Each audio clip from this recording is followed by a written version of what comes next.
പിതാവിനും പുത്രനും പരിശുദ്ധാത്മാവിനും സ്തുതി ആദ്യം മുതൽ ഇന്നും എന്നും എന്നേക്കും തന്നെ ആമേൻ. ഇന്ന്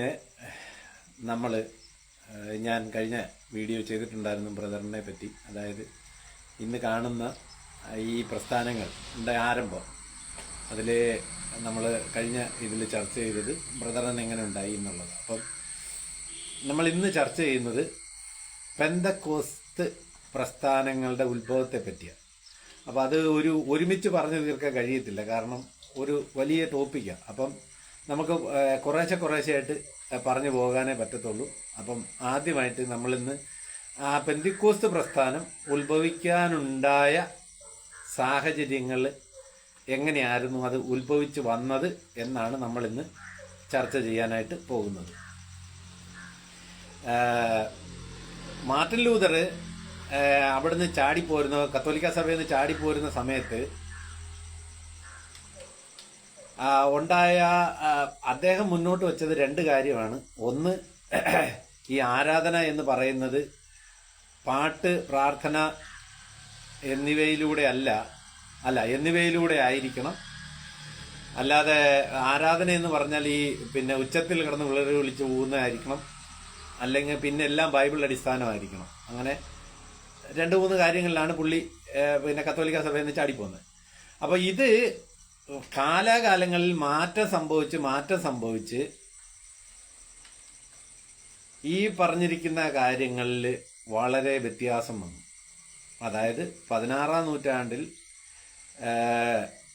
ഇദ്ദേഹം ആരംഭിച്ച ഈ പ്രസ്ഥാനം 17-18 നൂറ്റാണ്ടുകളിലേക്ക് വന്നപ്പോൾ അത് എന്താണോ ആരംഭകാലത്ത് പ്രൊട്ടസ്റ്റന്റുകാർ പറഞ്ഞത് അതിൽ നിന്നൊക്കെ മാറി അത് മറ്റൊരു തലത്തിലേക്കായി. അതായത് അതിന് ഒരുപാട് മ്യൂട്ടേഷൻ സംഭവിച്ചു, ഈ കൊറോണയെ പോലെ. അപ്പോൾ അതിനകത്ത് പ്രധാനമായിട്ട് ഉണ്ടായിരുന്ന മെത്തഡിസ്റ്റ്, നമ്മൾ പെന്തക്കോസ്തിന്റെ ആ പശ്ചാത്തലത്തിലോട്ട് വരുമ്പം ഈ മെത്തഡിസ്റ്റ്, ബാപ്റ്റിസ്റ്റ് ചർച്ചുകളിൽ നിന്നാണ് ഈ പെന്തക്കോസ്തിന് മുമ്പുണ്ടായിരുന്ന ഹോളിനെസ് മൂവ്മെന്റ് എന്ന് പറഞ്ഞ ഒരു കൂട്ടം ആൾക്കാർ വരുന്നത്. അപ്പം ഈ ഹോളിനെസ് മൂവ്മെന്റ് ഉണ്ടാകുന്നത് വെസ്ലിയൻ മെത്തഡിസ്റ്റ് സഭയിൽ നിന്നാണ്. അപ്പം നമ്മൾ കാണുന്നത് പോലെ പെന്തിക്കോസ്തിന്റെ ഉത്ഭവം അമേരിക്കയിലാണ് ഉണ്ടാകുന്നതെങ്കിലും ഇവരുടെ മുന്നോടികൾ യൂറോപ്യനാണ്. അതായത് ഇന്ത്യ ഏറ്റവും കൂടുതൽ കൊറോണ വൈറസ് മൂലം മരിച്ചവർ ഇന്ത്യയിലാണെങ്കിലും ഇത് വരുന്നത് ചൈനയിൽ നിന്നാണ് എന്ന് പറഞ്ഞതുപോലെ ഇവര് ഈ പെന്തക്കോസ്ത് പ്രസ്ഥാനത്തിന്റെ മുന്നോടികളായിട്ടുള്ള ഹോളിനെസ് മൂവ്മെന്റ് വരുന്നത് വെസ്ലിയൻ സഭയിൽ നിന്ന്. അവിടെ ഈ 17-18 നൂറ്റാണ്ടിൽ ഉണ്ടായ സംഭവ വികാസങ്ങളുടെ പശ്ചാത്തലത്തിലാണ്. അപ്പൊ മെത്തഡിസ്റ്റ് സഭയിൽ ഉണ്ടായിരുന്ന ഈ പാപിയുടെ സ്നാനത്തിലൂടെ നീതീകരണം സംഭവിച്ചല്ലോ. അപ്പൊ ഈ പാപിയുടെ നീതീകരണം വിശുദ്ധീകരണത്തിന്റെ ആരംഭം മാത്രമാണ് എന്നുള്ള പഠനം മെത്തഡിസ്റ്റുകാർ പഠിപ്പിക്കുന്നില്ല എന്നുള്ള ഒരു ആരോപണത്തിന്റെ ആയിട്ട് ചിലർ ആ സഭയിൽ നിന്ന് പുറത്തേടി. അതായത് ഈ സ്നാനത്തോടുകൂടി നമ്മൾ നീതീകരിക്കപ്പെട്ട് കഴിഞ്ഞു, ഇനി ഒന്നും ചെയ്യാനില്ല എന്നുള്ളത് അതൊരു ആരംഭം മാത്രമാണ് എന്ന് പറഞ്ഞിട്ട് കുറെ പേര് അവിടുന്ന് പുറത്തേടി.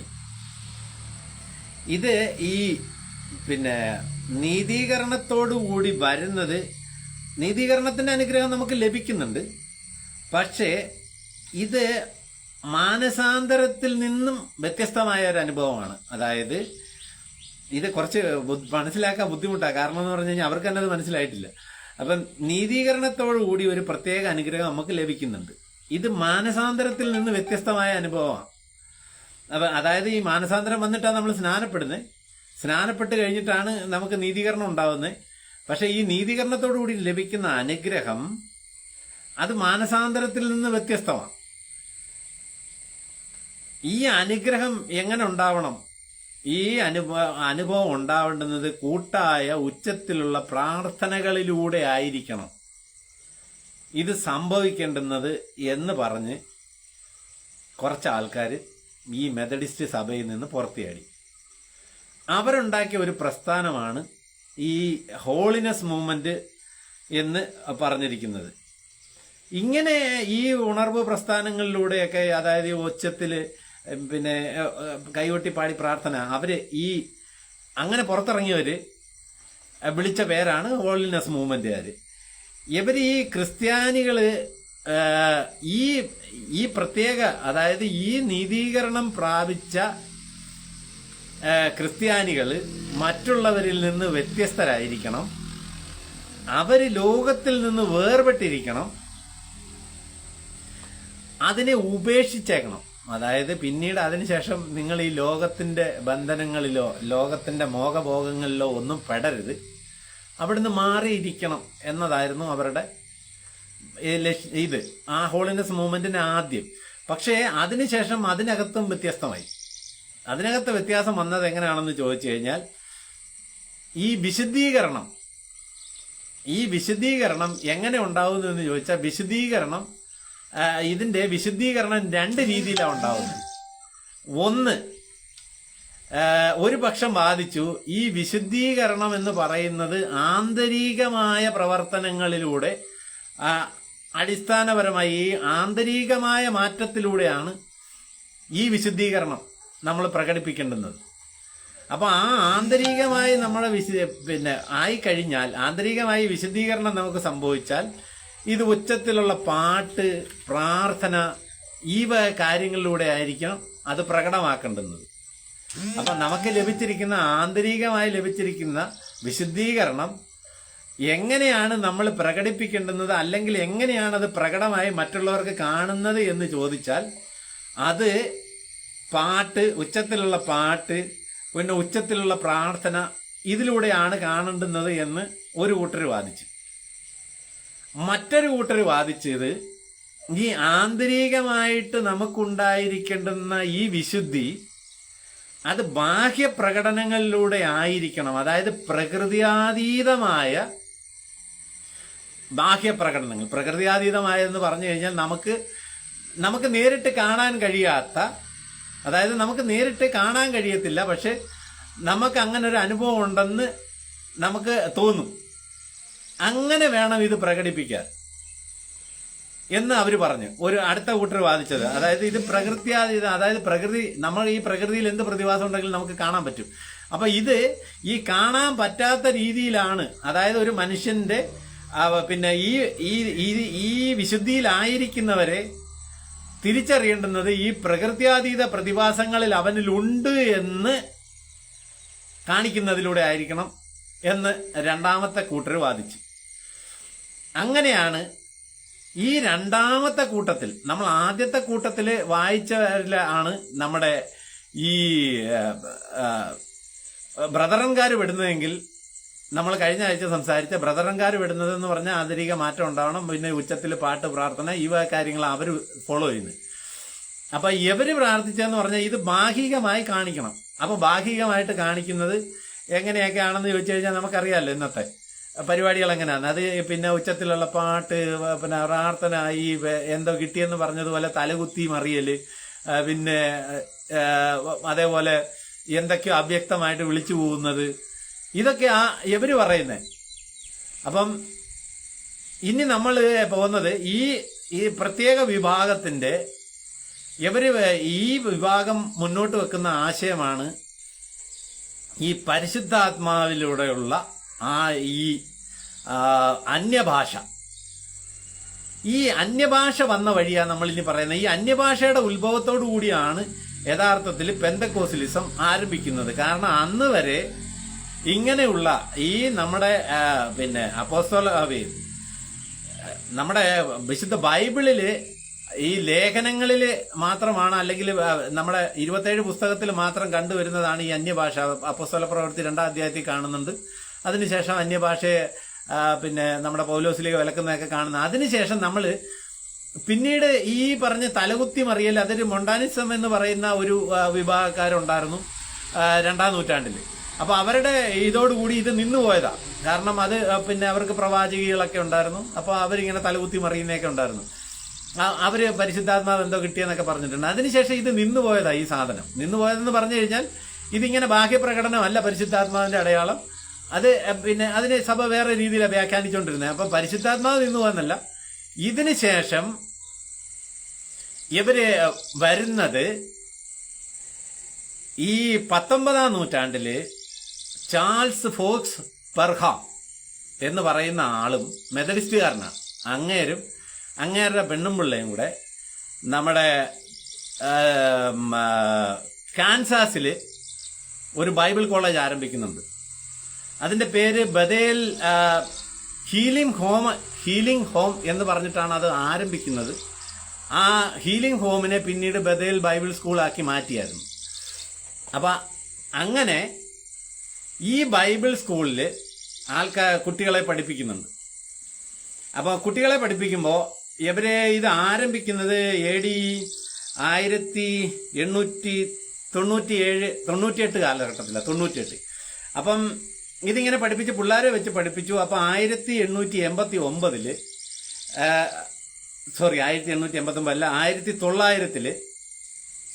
ഒരു സെപ്റ്റംബർ ഒക്ടോബർ കാലഘട്ടത്തിൽ വരുന്ന ആ കാലഘട്ടത്തിൽ പഠിപ്പിച്ചുകൊണ്ടിരുന്ന ഈ പരിശുദ്ധാത്മാവിന്റെ ഇതിനെപ്പറ്റി, അതായത്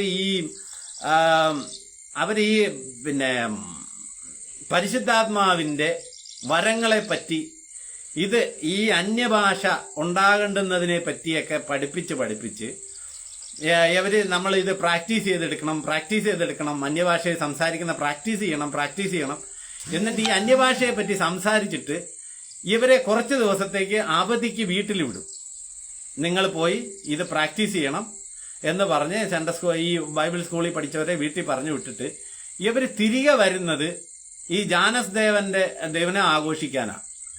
ജാനസ് ദേവൻ എന്ന് പറഞ്ഞു കഴിഞ്ഞാൽ ഞാനത് കളിയാക്കി പറയുന്നത്, അതായത് ഈ ന്യൂ ഇയറിന് പെന്തിക്കോസുകാർക്ക് ഈ പിന്നെ ഉണർവ് പ്രാർത്ഥന ഉണ്ടല്ലോ, ഞങ്ങളൊക്കെ പറയുന്നത് ജാനസ് ദേവനെ ആരാധിക്കാൻ പോകുന്നതെന്ന്. അപ്പം ഈ ജാനസ് ദേവൻ ഈ ന്യൂ ഇയറിന്റെ പ്രാർത്ഥനയ്ക്കാണ് പിന്നീട് അവർ വരുന്നത്. അപ്പൊ ന്യൂ ഇയറിന്റെ പ്രാർത്ഥനയ്ക്ക് അതിനോടനുബന്ധിച്ച് വരുമ്പോ ഇവരുടെ കൂട്ടത്തിലുണ്ടായിരുന്ന ഈ ആഗ്നസ് ഓസ്മാൻ എന്ന് പറയുന്ന പെൺകുട്ടി ഇവരുടെ പ്രാർത്ഥനാ മധ്യേ അവ്യക്തമായിട്ട് എന്തൊക്കെയോ പുലമ്പി. അപ്പോ ഇത് ഈ പ്രാർത്ഥനാ മധ്യേ, കാരണം ഈ പെൺകുട്ടി വീട്ടിൽ പോയി ഇതിങ്ങനെ പിന്നെ പ്രാക്ടീസ് ചെയ്ത് വന്നതാ. അപ്പം ഇത് അവ്യക്തമായിട്ട് എന്തൊക്കെയോ പുലമ്പി. ഈ അവ്യക്തമായി പുലമ്പിയതിനെ ഇവര് പറഞ്ഞു അന്യഭാഷയാണെന്ന്. നിങ്ങൾ മനസ്സിലാക്കണം, അതിന് പ്രത്യേകിച്ച് അർത്ഥങ്ങളൊന്നുമില്ലാത്ത കുറച്ച് പിന്നെ കാകലി ഊക്രി പറഞ്ഞു. അപ്പൊ നമുക്കറിയാമല്ലോ ഇന്നത്തെ അന്യഭാഷ സെയിം സാധനം. അപ്പൊ അന്നേരം ഈ ഭക്തന്മാര് പറഞ്ഞു, അതായത് അവിടെ കൂടിയിരുന്നവർ പറഞ്ഞു ഇത് ചൈനീസ് ഭാഷയാണെന്ന്. പക്ഷേ പിന്നീട് അത് മനസ്സിലായി ഇവർ ഈ പറഞ്ഞ ഭാഷ ചൈനീസ് ഭാഷയല്ല, അതിനോട് യോജിക്കുന്ന ഒന്നുമല്ല എന്ന് പറഞ്ഞു. അപ്പൊ ആദ്യമായിട്ട് ഈ അന്യഭാഷ എന്ന് പറയുന്നത് ഉണ്ടാകുന്നത് ഈ ആഗ്നസ് ഓസ്മാൻ എന്ന് പറയുന്ന ഈ പെൺകുട്ടിയുടെ ഈ 1901 ജനുവരി 1 രാത്രിയിൽ അവൾക്ക് ഉണ്ടായി എന്ന് പറയപ്പെടുന്ന പരിശുദ്ധാത്മ അഭിഷേകം എന്ന് അവര് പറയുന്ന അവ്യക്തമായി എന്തൊക്കെയോ പുലമ്പിയതിനെയാണ് ആദ്യമായിട്ട് ഈ അന്യഭാഷ എന്ന് യൗമാര് പറഞ്ഞു തുടങ്ങിയത്. ആര്? പെന്തിക്കോസുകാര്. അപ്പം നമ്മൾ ഇവിടം വരെ ഇന്ന് നിർത്തുകയാണ്. കാരണം ഇനി എന്ന് പറഞ്ഞു കഴിഞ്ഞാൽ ഇത് എവിടെയാണ് എങ്ങനെയാണ് പ്രവർത്തിച്ചു തുടങ്ങിയതെന്ന്. അപ്പം ഈ അന്യഭാഷ എന്ന് പറയുന്ന കാര്യം, പെന്തിക്കോസുകാരൻ ഇന്ന് പറയുന്ന അന്യഭാഷയുടെ ഉത്ഭവമാണ് പറഞ്ഞത് മെത്തഡിസ്റ്റ് ദമ്പതികളായിരുന്ന ചാൾസ് ഫോക്സ് പെർഹാം എന്ന് പറയുന്ന ആ ദമ്പതികൾ നടത്തിയ പിന്നെ ബദേൽ ലിവിംഗ് ചർച്ചിൽ ഹീലിംഗ് ഹോമിനെ പിന്നെ ബദേൽ ബൈബിൾ സ്കൂളാക്കി മാറ്റി ആ ബൈബിൾ സ്കൂളിൽ പഠിപ്പിച്ചുകൊണ്ടിരുന്ന ഈ അന്യഭാഷയെ പറ്റിയും, അതായത് ഈ പറഞ്ഞ അത്ഭുതകരമായ രോഗശാന്തി ഇങ്ങനെയൊക്കെയുള്ള കാര്യങ്ങളെ പറ്റി അവിടെ പഠിപ്പിച്ചുകൊണ്ടിരുന്നത്. അതായത് ഈ പറഞ്ഞ പ്രകൃത്യാതീതമായ കാര്യങ്ങൾ ആണ് നിങ്ങളിലൂടെ സംഭവിക്കേണ്ടുന്നത്, സൂപ്പർസ്പീഷ്യസ് കാര്യങ്ങളാണ് ഈ ഒരു വിശ്വാസിക്ക് ഉണ്ടാവേണ്ടുന്നതെന്ന് ഇവരെ പറഞ്ഞ് പഠിപ്പിച്ച് മസ്തിഷ്ക പ്രക്ഷാളനം നടത്തി എന്നിട്ട് ഇവരെ വീട്ടിൽ പറഞ്ഞു വിട്ട് ഇത് വീട്ടിലിരുന്ന് പ്രാക്ടീസ് ചെയ്യണമെന്ന് പറഞ്ഞു വിട്ട് അങ്ങനെ പ്രാക്ടീസ് ചെയ്ത് തിരിച്ചു വന്ന് ഈ പറഞ്ഞിരിക്കുന്ന 1901 ജനുവരി 1900 ഡിസംബർ 31 എന്ന ഡേറ്റില് അല്ലെങ്കിൽ 1901 ജനുവരി 1 തീയതി ആ അർദ്ധരാത്രിയില് ഉണ്ടായ ഒരു സംഭവമാണ് ഇന്ന് പെന്തിക്കോസുകാര് തലകുത്തി മറിഞ്ഞ് അന്യഭാഷ എന്ന് പറയുന്ന ഒരു പ്രസ്ഥാനം അല്ലെങ്കിൽ അന്യഭാഷ എന്ന് പറയുന്ന ഒരു സംഭവം ഇന്ന് പെന്തിക്കോസുകാർ വിശ്വസിച്ചേക്കുന്നത് വന്നിട്ട് ഇന്നേക്ക് 126 വർഷമേ ആയിട്ടുള്ളൂ. ഇതുവരെ ഒരു അപ്പോസ്തോലിക സഭയും ഈ പറഞ്ഞിരിക്കുന്ന സാധനം പഠിപ്പിച്ചിട്ടില്ല. ഇത് എങ്ങനെ വന്നു? ഇനി ഇത് ആദ്യ കാലഘട്ടത്തില് പ്രൊട്ടസ്റ്റന്റ് നവീകരണം ഉണ്ടായ കാലഘട്ടത്തിൽ ആരെങ്കിലും പറഞ്ഞോ? പറഞ്ഞില്ല. പ്രൊട്ടസ്റ്റന്റിന് മ്യൂട്ടേഷൻ സംഭവിച്ച 17 കാലഘട്ടങ്ങളിൽ ഇതാരെങ്കിലും പറഞ്ഞോ? പറഞ്ഞില്ല. ഇത് വരുന്നത് ഈ ആഗ്നസ് ഓസ്മാൻ എന്ന് പറയുന്ന ഒരു പെൺകുട്ടിയുടെ അവ്യക്തമായ പുലമ്പലിലാണ് ആദ്യമായി പെന്തിക്കോസുകാര് ഈ അന്യഭാഷ എന്ന് പറയുന്ന സാധനം ഉണ്ടാകുന്നത്. അതിനു മുമ്പ് ചരിത്രത്തിൽ എവിടെയും ഞാൻ ചാലഞ്ച് ചെയ്യാണ് പെന്തിക്കോസുകാരെ. ഇവിടെ ഇരുന്ന് തെറി എഴുതുന്നവനോടും പറയുകയാണ്, നിന്നോടും ചാലഞ്ച് ചെയ്യാണ്. നിനക്ക് ധൈര്യം ഉണ്ടെങ്കിൽ നീ കൊണ്ടുപോരെ.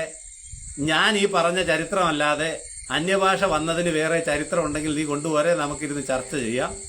അപ്പം ദൈവം നിങ്ങളെല്ലാവരെയും അനുഗ്രഹിക്കട്ടെ. ഞാനിതിന്റെ 2ാം ഭാഗം, അതായത് ഇനി ഇത് ഈ അന്യഭാഷ ഉണ്ടായതിനു ശേഷം പെന്തിക്കോസ്ത് എങ്ങനെ ഉണ്ടായെന്ന്. ഇത് പെന്തിക്കോസ്ത് അല്ല കേട്ടോ, ഇത് ഹോളിനെസ് മൂവ്മെന്റ് മെത്തഡിസ്റ്റ് ഹോളിനെസ് മൂവ്മെന്റിനകത്ത് വന്ന കാര്യം മാത്രമാണ് ഈ ഇപ്പൊ ഞാൻ പറഞ്ഞത്. ഈ അന്യഭാഷ ആദ്യമായിട്ടുണ്ടാകുന്നത് ഹോളിനെസ് മെത്തഡിസ്റ്റ് മൂവ്മെന്റിനകത്തെ പെർഹാം ദമ്പതിമാരുടെ ബൈബിൾ കോളേജിലാണ് ഇത് ആദ്യമായിട്ട് ഉണ്ടാകുന്നത്, പെന്തിക്കോസിലല്ല. അപ്പം ഇതിനു ശേഷമാണ് പെന്തിക്കോസിൽ പ്രസ്ഥാനം വരുന്നത്. അതെങ്ങനെയാണ് വരുന്നതെന്ന് നമുക്ക് അടുത്ത ഇതിൽ പറയാം. ദൈവം നിങ്ങളെല്ലാവരെയും അനുഗ്രഹിക്കട്ടെ. Thank you.